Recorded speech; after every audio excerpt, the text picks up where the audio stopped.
Got it. All right. I'm probably just an old country boy in some ways. I was raised back east, and I used to spend time on my uncle's farm, and my sister wouldn't, so she likes to live in the city, and I like to live in the country. I went to graduate school in Philadelphia, and I tried to tell my sister that I can clean up with the best of them, but she decided the other day that I just don't really fit into that bill. So the talk that I wanted to do today was about politics of agriculture and food and GMOs. And they're all interconnected, and you just can't get away from the politics part of it. I hope that the government microphones are off or something, because they might come after it. But by training and education, I'm an optometrist. And on top of that, we raised horses for 30-some years. And we switched over to cattle about 10 or 12 years ago for two reasons. One, I refuse to eat meat that comes out of Walmart, Kroger, and Albertsons, because I know what they put in. And also, as you get older, cows are much easier to handle than horses, and you don't have to break them. And then also, I consider myself a reporter. As I said, I've got 3 books up on Amazon, and I've got 2 more coming. And not for any other reason, but, you know, we have health issues because we have food issues. And last week, my mother, who was 90, passed away. Mother suffered from extreme pain from osteoporosis for 5 years, then plus a lot of pain for about 10 years before that. And the point is that medicine told her that all you have to do to prevent osteoporosis is just go to your local Walmart or Kroger or wherever and just buy whatever calcium they've got, and that'll work fine. Well, then these women, because it's mostly women, although it affects men, but mostly women, these women end up with osteoporosis, and their doctor goes, "Boy, you've got a problem." "Well, doctor, I took what you told me." "Well, I don't know. I guess it didn't work on you." And the point is that we just don't have, well, we've been throwing around accountability today. There's really no accountability for much of anything. At any rate, my wife and I raise gourmet, grass-fed, non-chemical beef. And this is another lecture in itself, but the reason the gourmet term is that we have a lot of people interested in grass-fed beef today. And what people are doing, they're taking animals that have been bred for the last 40 years to go to a feedlot, and then they're trying to make them into grass-fed beef. And that's why you hear so many people come back and say, "Well, I tried grass-fed beef, and it didn't taste very good," or "I didn't like it," or "it was tough." Well, my father used to use an expression, I'm sure most of you have heard of it, trying to make a silk purse out of a sow's ear. And that's kind of what you're talking about with most of the beef cows today. They've had all the grass-fed genes bred out of them, but we're going to try to make them back into that. And the truth is that doesn't happen. And I started off with miniature Herefords because, again, they were small and easier to handle. But then we started eating them, and then we started pulling DNA tests. Little suckers were tougher than shoe leather. And then I run into a lady who had started to buy imported low-line Angus from Australia. And again, try to do the short version. The Australians decided 30 or 40 years ago, since everybody up in the States was breeding for bigger cows, that they ought to do that. And they took a really fine Angus herd of cows and bred them up. And somebody at this institution said, "We're doing that. Why don't we breed down and see what happens?" Well, as the cows got bigger, they were tougher, they didn't do as well on grass, they didn't taste as good, they lost their marbling, they lost their tenderness. But as they went smaller, all those good things improved. The bigger cows were meaner, harder to handle, heavier equipment, heavier fences. The smaller ones, and they're not miniatures, they're just short-legged cows with big bodies on them. And they were tender, they were easy to handle. And the bottom line is that I can take my half low-line Angus steers to market, and they're at this point they're all at least 100% Angus, but half of it or 1/4 of it may be regular Angus. But my cows will dress out and produce either high choice or low prime beef with plenty of omega-3s and what have you. So that's why we get the gourmet part. The grass-fed is our cows never have anything but grass and hay. They have never seen grain. I have a bull that when you watch him walk, you'd swear he's been pigging out on grain, and he's never seen grain in his life. The point of it is that not only do we not feed grain, we also don't feed GMO grains for a lot of different reasons. Now, one of the things politically that I think most people don't know, and I stumbled onto it more by accident, I guess, I met a guy by the name of Charles Walter. How many of you know who he is or was? Okay, a few people do. He was the one who started Acres USA a number of years ago and has written prolifically, but he gave people with something to say a platform to publish, because most of those people would never have gotten published in mainstream media. And he would take people that had a good system of something, and then he would produce the book under his name and their name. But one of the things that he did in his early career was he was at the Nuremberg trials. You all remember what that was from history? Okay, he was at the Nuremberg trials. And a couple of things I learned from him. One was, did you ever wonder why political prisoners and Jews never put up a fight going into the gas chambers that we know of? Well, part of it said, well, they weren't fed well, everything was run down. Yes, but one of the things that Hitler did, or his people did, was they put sodium fluoride in the water. Sodium fluoride causes depression by depleting lithium. Those people were depressed. And Charles was able, he knew that that was a true statement.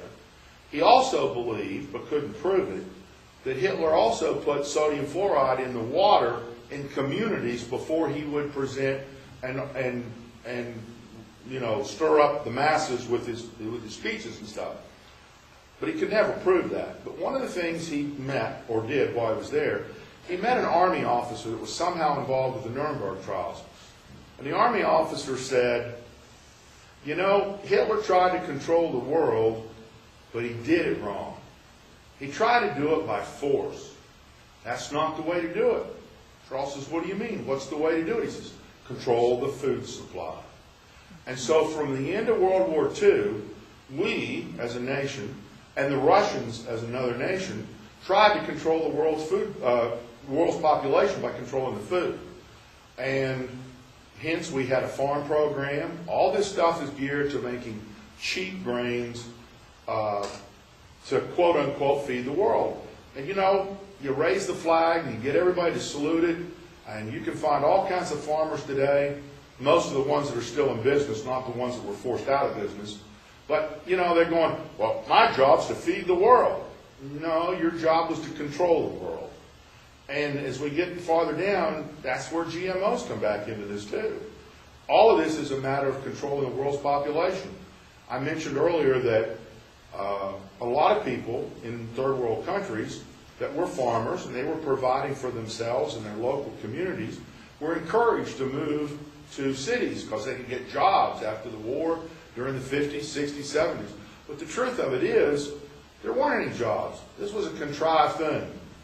And you may think that's strange, but another one not long ago, a few years ago in South Carolina, a bunch of Mexican electricians showed up. And they started working, and they worked for people that had non-union contracts. And everything was just wonderful. They got rid of their U.S. employees because they could get the Mexicans for less money.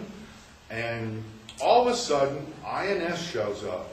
And guess what they did? They took all the Mexicans across the border. And where did that leave the non-union contractors? Broke. They went out of business. Guess who ran the advertisements in Mexico to bring up the electricians? The unions. Again, my point is yes, everything's complicated.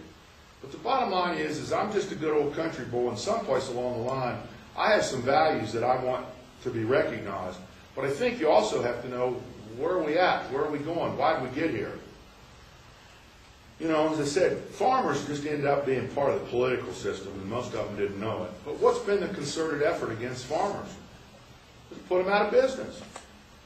You know, one of my little stories, how many of you ever had real apple cider made from an entrepreneur farmer? Yeah. It was good, wasn't it? Yeah. Well, about 20 years ago, they came up with somebody got sick, so the government had to regulate it. So now, all the apple cider has to be pasteurized. I don't do that. Why do we have milk pasteurized? Keep the small people out. Everything is geared for large corporations one way or another. And Chris mentioned Codex. I mean, what is Codex? They're going to try to keep away your supplements so that you can't enhance your life, so that medicine and drug companies control everything. Now, again, I told some people at lunch, I don't like to believe in conspiracies, but the fact of it is it just gets down to the point after a while, it's just conspiracies. And one of my favorite ones, there's a really neat doctor by the name of Robert Lustig. He works with obese kids at the University of California, San Francisco. And he has a video on the internet that you can find. You just put in Robert Lustig, MD, University of California, San Francisco. But he starts off with the premise of sugar not being good, and he ends up after an hour and a half proving that high fructose corn syrup is a poison, not including the fact that it's a poison because it's fructose, or that it has mercury in it, or that it's also a GMO product.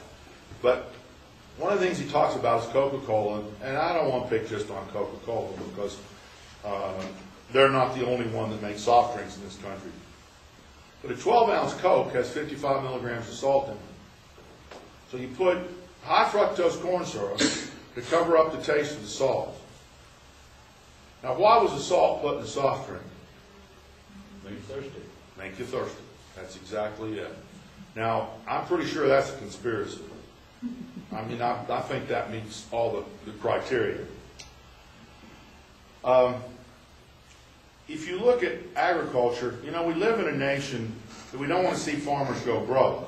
And the bottom line is back during the Dust Bowl days, a lot of people went broke. And I don't think anybody complained that we have insurance to cover those losses to support those people, so if you had a drought, then they can survive. But this thing's been blown all the way out.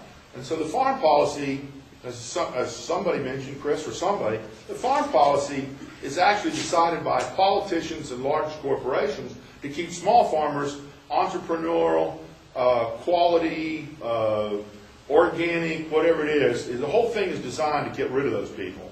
And the last food bill that was passed last year was a classic example. Now, they haven't got rid of us, but it's not for the lack of trying. And, you know, I said something, a smart remark or something when Chris was talking. I just want to be left alone, and I don't want to go to jail for my theories. And I want to be able to provide healthy food for people, and I want to be able to get healthy food myself. But it seems to me that we've got to go beyond us as a group talking. We've got to get organized or something. And one of those things that needs to be organized and taken over is the farm bill needs to be run by somebody other than Monsanto and Dow and all these other people. And the only way we're going to do it is if enough people yell, politicians will listen to some degree. Now, just quickly, my other thought on politicians is if we always vote against the incumbent, eventually they'll listen to us. But, you know, but again, somebody mentioned lunch. It's not a Democrat or Republican thing anymore. They're all bad and they're all corrupt. So it seems to me the only way we get their attention is we vote out all the incumbents. Somebody says, well, you might get rid of a good one. Well, if he's that good, he'll help a new one come on and everything will even out. At least that's my theory. At any rate, you know, how do we get rid of politics? I don't know. How do we get honest politicians? I don't know. But